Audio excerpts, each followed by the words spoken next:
Hey, Gopher fans, welcome to another edition of our State Fair virtual interviews. It's time now to talk men's golf, and of course, we'd much rather be on the State Fairgrounds on that stage outside the U of M building and introducing you all in person to the men's golf coach, Justin Smith, as well as his two golfers. But Coach Smith, instead, here we are on the computer screen, and I guess that will have to do for 2020 is what a year it's been.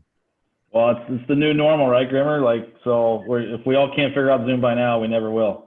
Yeah, for sure. And I'm sure most everyone by this time is zoomed out, but it is, first of all, it hasn't been as bad. I mean, it is fun to see people's faces, especially early in this time when there was no chance to see anybody in person. And it has created some conveniences of being able to work from home. But that said, it is better to be a few blocks away from a cookie stand or a deep fried candy bar stand than it is as I am in my basement. And I'm not sure if you're in your office, your home, or what have you. Yeah, no, I totally know what you mean. But I think the interesting thing is, along with Angus and Tom here, our other teammates, other guys on our team, we've been able to kind of create, we've got a cool plan kind of moving forward. What we'll do this fall is, being virtual, just like everything else, but kind of a ways to connect with community, connect with other people that care about golf, that care about Gopher sports, that care about just seeing athletes do well. No question. So, but it maybe adds a little convenience to that instead of, trying to lock down things and, getting in front of them and whatnot. So maybe, in the Zoom world, the virtual world, things are a little bit more convenient in its own way, but obviously seeing people in person is something that we'll look forward to as soon as we can. No doubt. And let's introduce your two golfers who have joined us here on our virtual State Fair meeting. Angus Flanagan, we'll start with him. Angus, good to see you. Good to see you as well. It's a bit different. Yeah, a little bit different than being on stage. And Thomas Longbella, good to see you, Thomas. Yeah, good to see you. Thanks for having us on. Well, I'll start with Thomas. Have you before been to the State Fair? I know you're from Wisconsin, right? So maybe you've been to the Wisconsin State Fair. Have you been to the Minnesota State Fair, maybe with the team? And what's your impression of the fair? Yeah, I hadn't been until I got to college at Minnesota, but my mom and dad are from Minnesota, and they absolutely raved about it. And so when I went there, it was fun to experience kind of all the stuff they talked about. What is your favorite part of the fair? Is there a food, a carnival ride, a game, a show, the animals? What do you like? Gosh, I don't know. I'd say the Sweet Martha's cookies are probably one of the better spots. Yeah, when you get a whole bucket of cookies fresh out of the oven, there's nothing wrong with that. There's no doubt. Can't argue with that one. Angus, how about you in the State Fair? You come from a long ways away, so have you been to the State Fair before? I have actually not been, but my parents have. So really, yeah, they kind of left me to it one day. Yeah, it was my freshman year. They were like, I was moving into the dorms, and I had a couple stuff to do, and they were like, "Oh, we've heard so much about the State Fair, we're gonna go." They bought some cookies back, so I've had the cookies, but I haven't been, so I've only heard good things. I was planning on going this year, but obviously with everything going on, it hasn't gone ahead, so it's a bit different. And then my parents are going to come over for it as well. But it's kind of the reality now. Everything's online, as Justin was saying, with Zoom, so we're just getting used to it. Yeah, here we are. And I will say now, the Martha's cookies are good if you bring them home from the fair, but by that point they have cooled down. There's still nothing quite like them hot off that oven. So hopefully next year, Angus, we'll get you. Hopefully, they were stuck together as well, so kind of hard to eat. No doubt. Justin, how about you? What's your go-to fair food if you or whatever, whether it's a show or an exhibit or whatever? Yeah, we actually know. I don't know. They have that drive-through thing going on, and I live just about a half a mile from the fairgrounds over by McAllister College. And so my family and I, we actually did the drive-through thing. It was pretty cool. So it kind of relived it, right? And kind of get it, the Cliff Notes version of the State Fair, inside the car and, all the proper precautions. But, to me, there's nothing better than a cheese curd. So that'll play to Tom's liking, the state of cheese Wisconsin is. So, but yeah, I haven't met a cheese curd I don't like yet. They're good. There's no doubt they're good. That's a stop that the Grimm family makes when we head to the fairgrounds as well. Well, it's been such a unique time, obviously in the middle of an international health pandemic. Your season from a college standpoint, cut short in the spring. Everyone kind of locked up inside for a while. But, Coach, your Gophers did get out, if not as a team, certainly on their own. And we'll talk with both Angus and Thomas about some of the great things they did this summer. Golf kind of lent itself more so than, say, hockey or basketball or even football, for that matter, to social distance and get out and do some competing or at a minimum practicing. So how did you try to handle the summer the best you could with your team to make sure they were growing their game and staying safe at the same time? Yeah, I think, right, like this whole deal, outside of when the weather cleared up and golf courses open, right, golf has kind of been the one thing you've been able to do. There's been some, there's maybe been some policies or procedures that have been a little different, like with, having to keep the flag sticks in and no rakes and bunkers, or no scorecards and limited access to clubhouse or whatnot. But the actual ability to go out and play golf, has been very constant, and one of the things I think a lot of people have rallied around tremendously. A lot of local courses are doing great and rounds are way up, so the participation is amazing. But for these guys, right, like they've had since our spring season got canceled, I think it was March 12th, might be the exact day, when Mark called us and said, hey, we got to get you guys home. We were on a spring break trip getting ready for a tournament. We haven't had, they went quite a ways without having an organized event. Then when those kind of really started, and then obviously Angus couldn't even get home, and once those kind of got rolling, it was kind of like you pick up where you left off, and it's about opportunities, and these guys hear all the time, but I kind of say to them, I said, the real growth happens in tournaments, as much as what you've got to do kind of on the practice range, and like I said, when it's hitting 6 irons on the practice range when nothing's on the line, there might be a point to it, but the real growth, especially for these two, happens in tournaments, getting themselves in contention to win tournaments at the highest level. And what we can maybe get into is these two guys have done that tremendously so far this summer. And from a coaching perspective in the summer, how golf works, you just kind of watch the internet, and we wish we could be out there following them, but kind of giving them some encouragement, some thoughts, and keeping them excited to go out there and keep performing at the high level they have. And they've both won tournaments this summer at a high level, and it's so fun to see. Kids really kind of see their potential and have that success from a coach's perspective, for sure. Yeah, well, let's start with Angus, who here in the state of Minnesota has had quite a summer, winning the Minnesota State Open, which then led directly to an invite to the PGA Tour's 3M Open, which was here locally at the TPC Twin Cities in Blaine, and you showed well in that as well. So first of all, let's go back to the State Open, the Minnesota State Open. Obviously, you were swinging the club well. What kind of a thrill was that, and what part of your game was working great to win that event? I'd say pretty much everything was working. It was kind of one of the really early tournaments I've had in a while that I felt that I could pretty much do anything with the ball, like shape it whatever way. I had Tom on the bag for that as well, so he was caddying for me. So kind of a big shout out to him was on 18. I wanted to hit a 6-iron up. I had I think it was 175 yards uphill into wind, and I wanted to hit 7 in the end. And he wanted me to hit 6, and I had the 7 out, and I was like, I want to hit this. He's like, no, you're not going to get it back there. In the end, I hit a 6-iron, so I think it was 2 or 3 feet. And we just looked at each other and just smiled. And it was just a nice experience to share with my best friend. And then Tom got the opportunity as well to caddy for me in the 3M. So it was nice having my best friend on the bag, kind of make it relaxed, and kind of chilled out. It was nice having no fans, probably for my first experience, because that would probably been a bit tough having 30,000 people there, maybe heckling me or supporting me. I don't really know. And then Eric Van Rooyen took us under his wing, which was nice. So former Gopher, played a couple practice rounds with him, and then his caddy as well was helping out. So it was nice to have the local support with those two. So a big shout out to Eric and Alex Gogger as caddy for that. So. Did you have an idea, or were you kind of tipped off or thought that it might head that way, that you'd get an exemption for the 3M Open, or were you caught off guard when? So after we'd done kind of all the signing cards and everything like that, and just going through the scores, there was a route. So Tom came up to me and was like, "Oh yeah, there's going to be something, but I'm not allowed to tell you." So I was like, "Oh, what is this?" And he knew, and a couple other guys knew. A lot of people knew, and they were keeping it from me.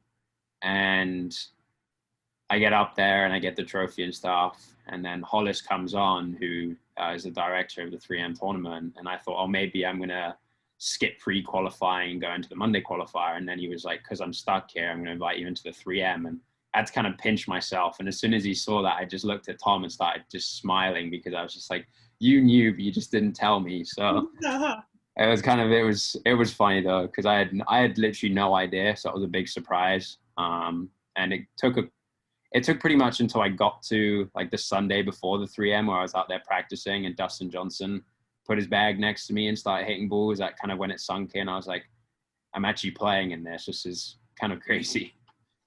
Yeah, and I would think, as a guy who grew up golfing, that's kind of a dream come true too, right? To obviously eventually that's where you'd love to be, on a consistent basis, right, in a few years, but at least here as a college golfer, to get that chance just to taste it, I would think is a dream come true.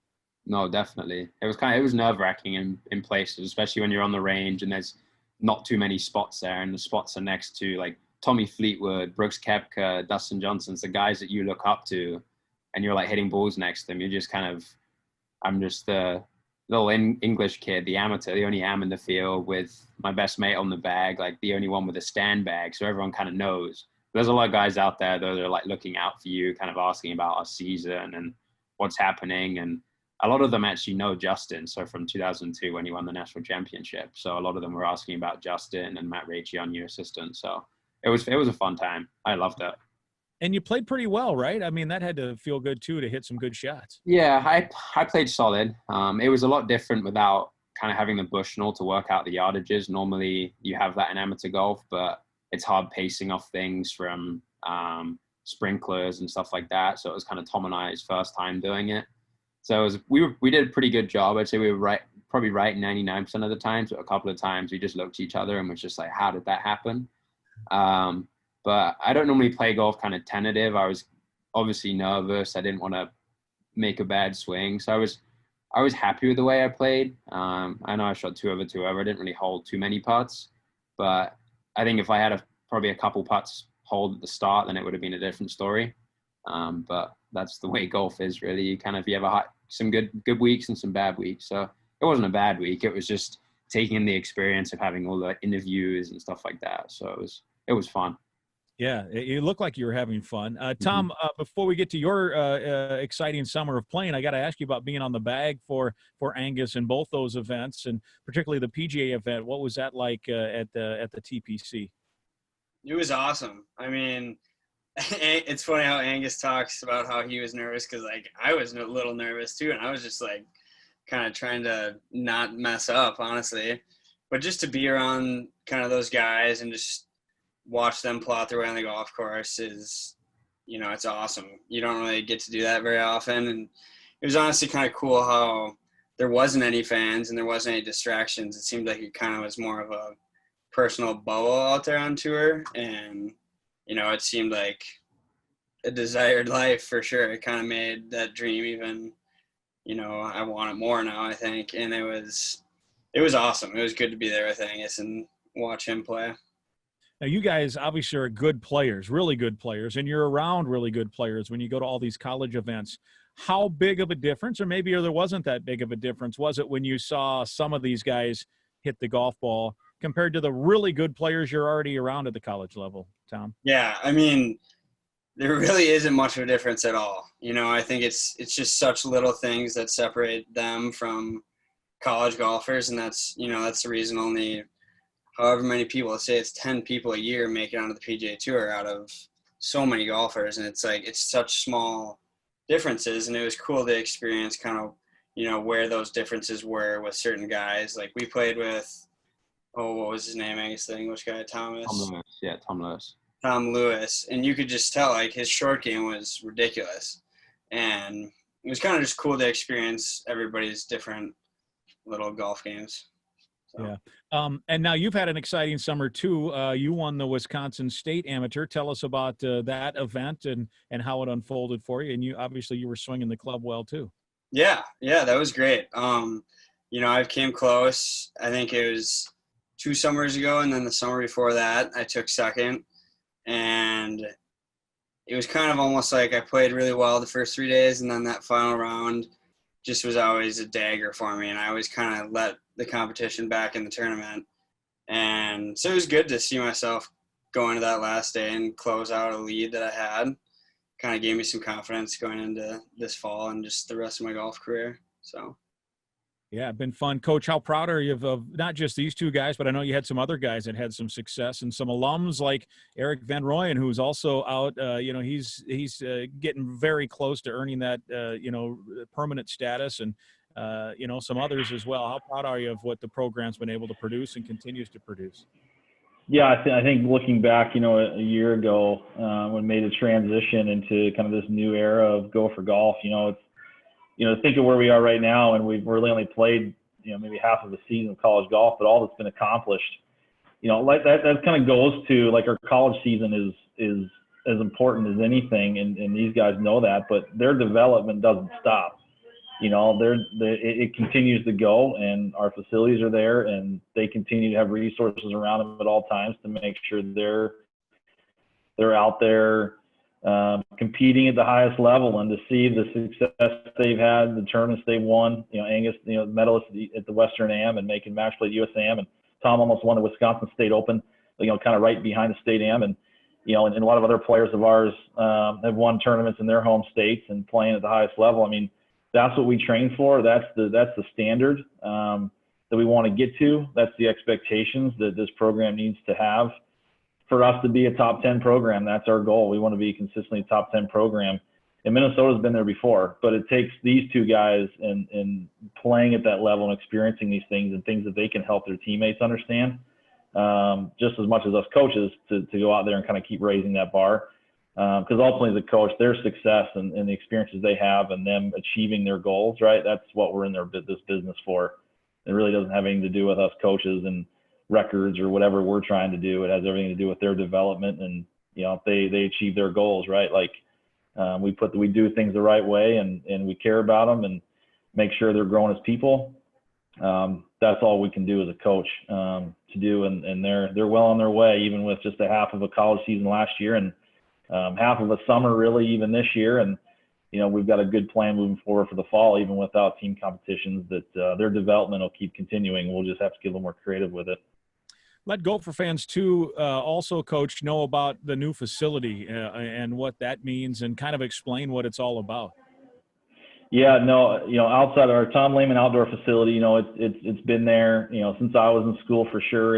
It's had a few changes, but really the big difference maker was our John W. Moody indoor golf facility, and the Moody family and all of our amazing donors that stepped up to help make this dream a reality. And these two can talk about it, immensely, kind of the benefits, I wouldn't say 24 hours a day, right? But the majority of the time that even we're not having team practice, they have access to and to keep going with. And like I said, to turn Minnesota golf into 12 months of a year to develop your game is what that facility can do. And obviously us jumping up 37 spots in rankings, and Angus being All-American and All Big Ten, and Tom being a great leader, and kind of allowing these young kids to really understand what it takes to grow each year, to be a senior captain, to kind of show them, hey, this is what it's going to take to be, an elite leader, an elite player, and the dedication, all the hours, right? That facility allows it. We have a home allows us to do anything kind of we want to make sure that their development continues, even if there's some snow on the ground, which we don't hide from, we don't run from, and it is what it is. But we combat it and get pretty creative, and we still kind of move forward. And that facility's been such a difference maker for us. Tom, what's it meant to your game, do you think, the new facility? Oh, it's been, I've said, and probably I feel like 10 interviews, since our season got canceled, that I felt like this spring my game was in a better spot than it ever has been in the spring, and I would give a lot of credit to the facility, and just kind of, the first year we had it was different because we had been used to going to the Braemar Dome and kind of just a different schedule. And then once the facility came, I was like, oh gosh, like what am I going to do with myself? I can come here whenever I want. I can do whatever I want. And, I think it kind of took a year for me to get adjusted, but this past year I felt like I had kind of a good rhythm in there, and I was on a good schedule. And, you know, that's all possible because it's ours, and it's not, we don't need to, you know, share times with anybody. We can kind of do what we want when we want. And that's, you know, that means a lot to our growth. And Angus, how about for you? What's it meant to have that ability? You know, we talked with Coach Smith early about this virtual stuff in terms of no in-person meeting or everything's on a computer screen. I guess in a weird way, golf in the winter in Minnesota has kind of taken on a virtual sense too, with the help of this facility, right? Yeah, no, definitely. I think, like as Tom said, like our first time in it, like the first winter we had, it was all new. We didn't really know what was. We'd obviously like seen the technology and stuff like that, but it was just like, how are we going to use it to make us better players? It's fine having it, but I think after that first year, we really understood of how we can play games against each other, how we can get competitive. Whereas I think the first time we had it, we were just kind of using that technology because it was there. And I definitely think now that we're going, like, it'll be our third winter in this, like I think a lot of the guys are going to benefit from we compete pretty much every day against each other. We have little games. We'll put like little things on the line. And it's just kind of, there's a lot of pride as well, which is nice. It's kind of, oh, I beat you in this, like, but then someone else can come back and try to beat you in another thing. So it's getting competitive with each other. That definitely showed with our scores down in Arizona when we were down there on spring break and our previous trips. Like normally we come back from the winter and everyone's excited to get back out, but our scores have not been anywhere near as good as they have in the past. And I felt like this season, this spring that we sadly got canceled, I think that all 10 guys could have really competed for the 5 spots, which we've never had before. A lot of guys were shooting under par and things like that. And Tom and I really had to kind of figure out our games to get in the lineup and stuff like that. Whereas previously, and I feel like both of us have been pretty safe, whereas now everyone's been pushing each other, which has been great for my development. And I think Tom's as well. Yeah, and obviously great for the team and the program. Tom, I got to ask you, you've got quite a hat collection there hanging behind you. Any cool, unique hats? And I hate to ask, whenever I see an oar, I think of PJ Fleck, but that might be an off-brand row the boat oar up there, huh? Yeah, it is an off-brand. It's actually I'm from Chippewa Falls, Wisconsin, so it was a gift from the owner of Lining Kugels. Nice. That's what I thought it might be, not the actual row the boat, but whenever you see that, that's how well PJ has branded the row the boat brand. As you see an oar and immediately you think Gopher football, but in this case, it's a Wisconsin-based company. But what you got any cool hats back there you can show us quick? Any that stand out to you? That's a lot of pressure. Yeah, very, very much so. Especially, you know, we're running short on time here, so make it snappy. All right, I'll give you one. All right, let's see a good hat. One that I've been sporting. It was I purchased it in the pro shop after I won the state am, but it's just a little denim blue. It's nice. Kind of my new fave. I haven't really, you know, I kind of been a white hat or black hat type of guy for a while, but I think I'm starting to get a little more creative. We'll try it on. Let's model it and see here on our state fair stage how it looks, and then we'll wrap it up here. We're in the market for a new haircut too. If you got any recommendations? Yeah, well, everyone is, and at this point. What do you think, Coach Smith? How's that? Well, I know, Grimmer, you know me. I don't need too many haircuts anymore. But I was going to say that was going to give Tom an opportunity to show those blonde locks there. Let him showcase that. That's a full mop of hair. Yeah, I'm a little jealous myself. There's a reason I wear a hat on these things. Spotlight coming down on top. But all right, hey guys, we'll look forward to seeing everybody back on campus. Hopefully we get, fingers crossed, we'll get some competitions in. You guys can get into Big Ten competition and national competition, and it'll be great to see everybody. And hey, maybe next year, Angus, we'll get you on the state fair stage itself, and we'll get you some of those cookies in person. Oh, perfect. All right. Coach, good to see you. Thank you. All right. Thanks for your time, Grimmer. Thanks, guys. Thank you. That's our State Fair virtual meeting, men's golf.